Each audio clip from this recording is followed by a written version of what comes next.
Ex-elections chief Deshapriya quashes referendum talk. Amal is behind complaint against Mahinda Nanda. Noticeable change in politics in a fortnight. Patali bides his chances. Leftist MP loses all hopes after crossover.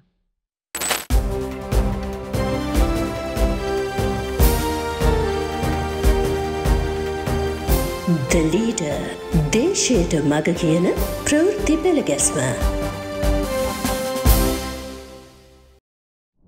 Ex-elections chief Deshapriya quashes referendum talk. The government gets accused of planting news in an attempt to push people's issues under the carpet. One day, it is about a referendum. Next, it is SJB MPs crossing over to strengthen Ranil's hands. Or else, it is the proposed debate between Sajith and AKD. Without any public mandate, Ranil is said to be intentionally trying to confuse the country and provoke the people by saying various things. At a media briefing by the SJB's Budi Mandapaya, Dr. Mahim Mendis elaborated on this. He asked if it was the government's responsibility to irritate the people by putting off elections. Also, ex-elections chief Mahinda Deshapriya quashed Range Bandara's referendum talk. This is like taking up a fake instead of the real father. This draws the people's attention away. Instead, let us talk about the country's problems, says Deshapriya. Beware. This debate on our referendum too could well be an attempt to serve Ranil's wants. So-called political critics who are neither here nor there are sharing posts that suggest giving Ranil 2 more years. For sure, Prasanna could take upreins of this campaign within days in support of his newfound boss.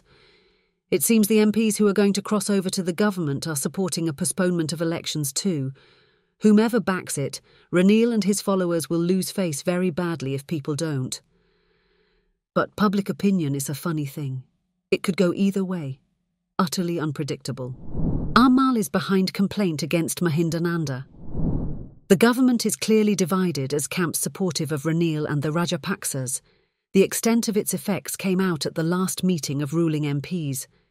Gunatilaka Rajapaksa, who supports Namal, got assaulted by Ranil loyalist Mahinda Nanda. With Gunatilake in hospital, Hissan lodged a complaint with Colombo Fort Police on 4th of June. Father broke his leg after he was grabbed by the collar, beaten and pushed, Nilupul Rajapaksa told the media. The police media spokesman says the law will take its course. Let's see if that happens. Big shots at the presidential secretariat tried their best to get it settled, but Gunatilake is adamant. Reportedly, Namal made Nilupul lodge a complaint with the police. If the situation is thus at present, what more couldn't happen once elections are announced? Noticeable change in politics in a fortnight. SLPP MP for Ampara, Dr. Thilak Rajapakse has joined the SJB.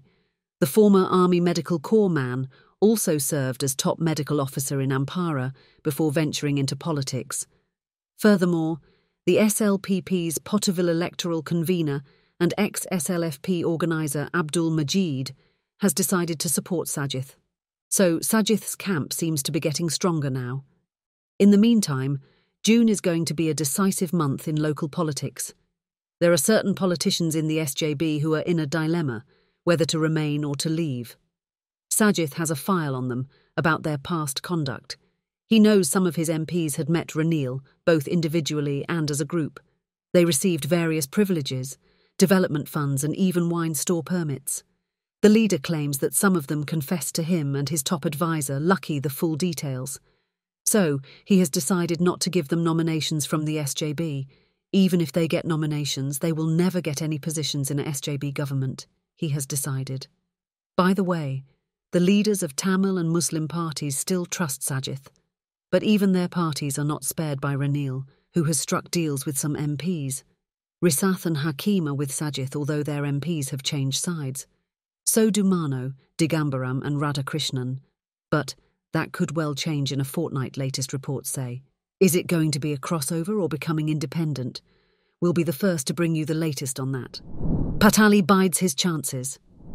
With many counting Ranil out, Patali is a frontrunner to come between Sajith and AKD in the race for the presidency. His URF campaigns on a promise of a national-level leader who could rally the SLPPers against the Rajapaksas, those in the SJB against Sajith and the SLFP's Amarawira faction. Talks are ongoing on how to fill that vacuum, with Patali being their number one choice after he managed to bring several opposing parties to common ground in the past few months. He himself has been saying that he will accept it if a common alliance with a leadership council invites him so. So, within the next 45 days to the announcement of a presidential election, these groups could come together under a single umbrella. The 08th June rally by Lanka and Amarawira will be a crucial factor in that regard. The Rajapaksa faction of the SLPP is mooting the idea of indirectly supporting a candidate, just like the JVP supported Sirisena in 2015. This is something new in local elections, where the norm so far had been a two-horse race. The third one could most likely be a non-partisan candidate, but even that could change at the last moment. Leftist MP loses all hopes after crossover. A leftist-leaning MP in the SLPP from the outstations went to support the Elephant Party on May Day. A government minister brokered it on the promise of positions and privileges.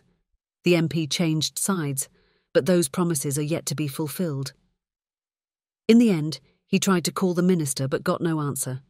Now, the MP is telling his friends that he has lost all his hopes. By the way, the description leftist-leaning SLPP MP is something very funny. It is only in Sri Lanka that communists and samasamagists are seen cohabiting with nationalism and racism. That's it for today.